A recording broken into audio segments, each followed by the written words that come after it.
Latest movie కల్కి 2898 AD. Prabhas fans అందరూ ఆతృతగా ఎదురు చూస్తున్న సినిమా ఇది.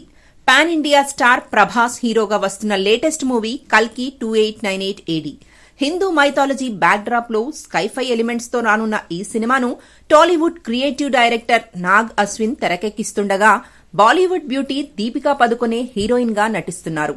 దాదాపు 600 కోట్ల రూపాయలతో వైజయంతి మూవీ ప్రతిష్టాత్మకంగా నిర్మిస్తున్న కల్కి సినిమాలో బిగ్ బి అమితాబ్ బచ్చన్, లోకనాయకుడు కమల్ హాసన్, దిశా పటాని తదితరులు కీ రోల్స్ చేస్తున్నారు. హాలీవుడ్ రేంజ్ లో తెరకెక్కుతున్న ఈ సినిమాపై ప్రేక్షకుల్లో ఇప్పటికే భారీ అంచనాలు నెలకొన్నాయి. ప్రస్తుతం పోస్ట్ ప్రొడక్షన్ పనుల్లో బిజీగా ఉన్న ఈ సినిమా మే 9న రిలీజ్ చేయనున్నట్లు ఇప్పటికే ప్రకటించారు. అయితే ఈ డేట్ కి వైజయంతి మూవీస్ బ్యానర్ కి ఒక సెంటిమెంట్ ఉంది. అదేమిటంటే వైజయంతి మూవీ బ్యానర్ లో వచ్చి సూపర్ హిట్ గా నిలిచిన జగదేక వీరుడు అతిలోక సుందరి సినిమా మే 9న భారీ విజయాన్ని సాధించింది. అందుకే అదే డేట్ కి కల్కి సినిమాను ప్రేక్షకుల ముందుకు తీసుకురావాలని ఫిక్స్ అయ్యారు మేకర్స్. అయితే ప్రస్తుతం దేశంలో నెలకొన్న పరిస్థితులు చూస్తుంటే కల్కి సినిమా మే 9న రావడం కష్టంగానే అనిపిస్తుంది. దీనికి కారణం దేశవ్యాప్తంగా సార్వత్రిక ఎన్నికలకు షెడ్యూల్ రిలీజ్ అయింది. ఇందులో భాగంగా ఏప్రిల్ 19న తొలి విడత పోలింగ్ జరగనుంది.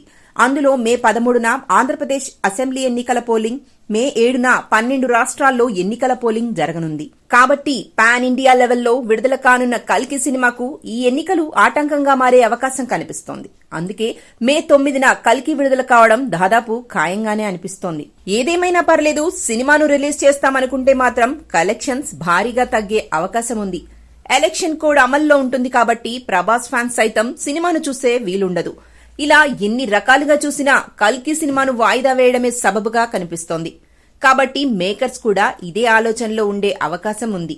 మరో 2 రోజుల్లో ఈ విషయంపై అధికారిక ప్రకటన వచ్చే అవకాశం ఉంది. ఇది ఒక రకంగా ప్రభాస్ ఫ్యాన్స్ కు బ్యాడ్ న్యూసే అనే చెప్పొచ్చు.